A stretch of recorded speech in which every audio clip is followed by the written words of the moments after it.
Hello दोस्तों, मैं power Singh और आप सभी का मेरे सुरतन चैनल पर स्वागत है। दोस्तों, हम आए हुए हैं उदयपुर झीलों की नगरी और इसको पुरू का वेनिस भी कहा जाता है, जहां एक से एक बढ़कर शानदार झील। और जहां मैं बैठा हूं वो सबसे बड़ी झील है उदयपुर की और वो झील है फतेह सागर झील। इस झील का निर्माण 1678 ईस्वी में निर्माण करवाया था। एक समय ये सिंचाई के उद्देश्य से बनाई गई झील थी, लेकिन आज यहाँ उदयपुर का सबसे बड़ा जल स्रोत है। इसकी जो लंबाई है वो 2.5 किलोमीटर है और इसकी चौड़ाई लगभग 1.25 किलोमीटर है।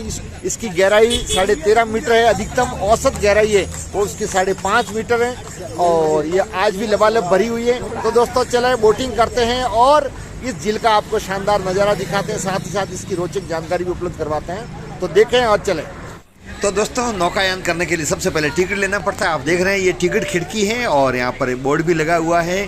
236 रुपये स्पीड बोट के हैं और 89 रुपये सामान्य बोट के हैं। तो दोस्तों, यदि देखना है, आनंद लेना है तो सामान्य बोट का आप टिकट लें, जिसमें लगभग आधा घंटा अंदर नाव चलेगी। तो हमने टिकट लिया, मैंने टिकट लेकर के और फिर अंदर की तरफ प्रस्थान कर रहे हैं। आप देख रहे हैं ये पुल बना हुआ है और फिर अंदर की तरफ जाते ये स्टैंड बना हुआ है। स्टैंड है जहाँ बाईं दाईं तरफ और सामने तीनों तरफ नौकाएं खड़ी हैं और ये एक तरफ जो नाव लगी हुई है वहाँ पर बैठने का निर्णय किया।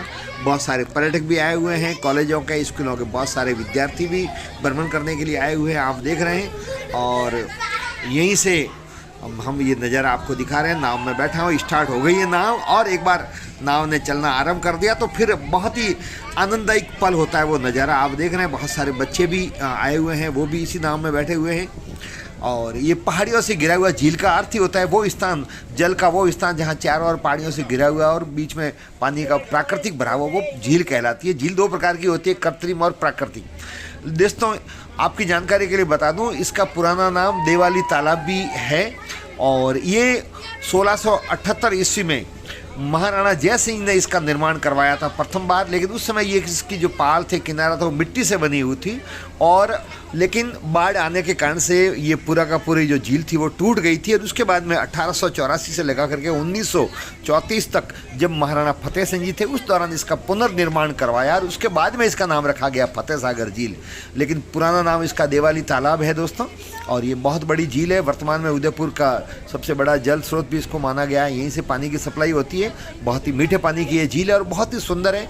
और मैंने पूर्व में बताया इसकी लंबाई चौड़ाई बहुत ज़्यादा है और ये आकर्षण का बहुत बड़ा केंद्र है। और आप देख रहे हैं इसके बीचों बीच में एक टापू भी है जो जवाहरलाल नेहरू उद्यान कहा जाता है, संगमरमर का बना हुआ शानदार। और अंदर जाकर के जब नौका विहार कम कर रहे हैं तो साइड से जो नज़ारा देखा जा रहा है वो फुहारे नज़र आ रहे हैं। आप देख रहे हैं उधर बहुत ऊंचाई तक फुहारे छूट रहे हैं और ये बहुत ही मधुर है। बीच में जो आपको दिख रहा है वो स्थानीय रानियों के लिए उस ज़माने में यहाँ पर आकर के यहाँ पर इसका नज़ारा देखा करती थी। और ये जो मैं आपको दिखा रहा हूँ कैमरे से, ये है पहाड़ी पर बना हुआ अम्बा माता का स्थान। और अभी हाल ही में यहाँ पर रोप वे भी बना है जिसके माध्यम से ऊपर जा सकते हैं।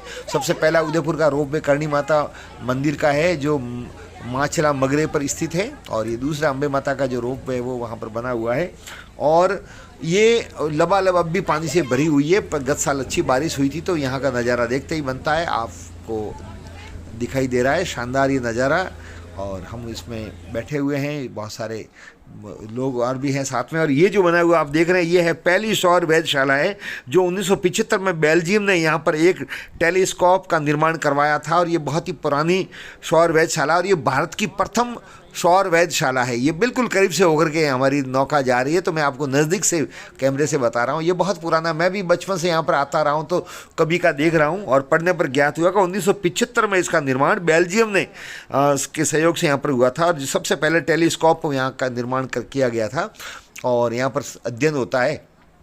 और ये जो पहाड़ी है वहाँ पर ये अम्बा माता का स्थान भी है और किनारे की तरफ हम जा रहे हैं तो लगभग आप इस नौका में बैठेंगे तो आधा घंटा 20-25 मिनट तक आप पानी के अंदर यात्रा करते हैं, तब आपको इसके किनारों से होते हुए घुमाता हुआ ये नौका चलाने वाला ठेठ वापस स्थान तक लेकर के आता है। और बीच में ये जो आप दिखाई दे रहा है ये रेस्टोरेंट है। अभी तो इसमें रेस्टोरेंट नहीं चल रहा है, लेकिन पहले जब मैं कई बार यहाँ आता था तब ये रेस्टोरेंट चलता था और अभी रेस्टोरेंट से जोड़ने के लिए यहाँ पर पुल बना हुआ है। उस पुल से चलते हुए हुए सैलानी और पर्यटक इस रेस्टोरेंट में आते थे, अल्फार करते थे, बैठते थे और पानी के बीच में बैठ करके इसका जो आनंद आता था वो अलग ही प्रकार का होता था। और नेहरू उद्यान से ये जुड़ा हुआ है और वहाँ से नौका विहार से पहुँचा जाता था और नेहरू उद्यान के पास हम पहुँचने वाले हैं, आप देख रहे हैं। और ये सामने जो दिखाई दे रहा है ये टापू बना हुआ है जो नेहरू उद्यान है, ये टापू है शानदार। और इसके ऊपर बड़े बड़े ताड़ के वृक्ष भी लगा रखे हैं और चारों ओर दीवार भी खींची हुई है। और ये राज परिवार के लोग उस ज़माने के अंदर यहाँ पर आते थे, यहाँ घंटों बैठा करते थे, पिकनिक मनाया करते थे। और कई बार राजे महाराजा जो अन्य राज्यों से आते थे उनकी भी यहाँ अतिथि सत्कार इसी स्थान पर किया जाता था। यहाँ पर बैठते थे, महफिलें भी यहाँ पर होती थी, संगीत का कार्यक्रम भी होता था और बहुत ही आनंददायक स्थिति में ये बना हुआ है। बहुत ही सुंदर स्थान है ये, उसके पास से होकर के हमारी नौका जा रही है। तो आप देख रहे हैं काफ़ी बड़ा टापू है और संध्या का नज़ारा, जब संध्या हो गई तो आप ये मनमोहक नज़ारा आप देख रहे हैं। ये इस प्रकार से सूर्यास्त का नज़ारा भी हमने लिया और बहुत ही प्यारी जगह। और दोस्तों फिर हमने यात्रा पूरी की और ये ऊँट भी जो पर्यटकों के लिए यहाँ लगा रखे हैं, जो बैठते हैं वो भी थका हारा है, सोया हुआ है। तो दोस्तों आपको ये जानकारी कैसी लगी, ये यात्रा कैसी लगी, ज़रूर कमेंट्स करें, वीडियो को लाइक करें, शेयर करें और चैनल को सब्सक्राइब करें। आप सबका बहुत बहुत धन्यवाद। जय हिंद।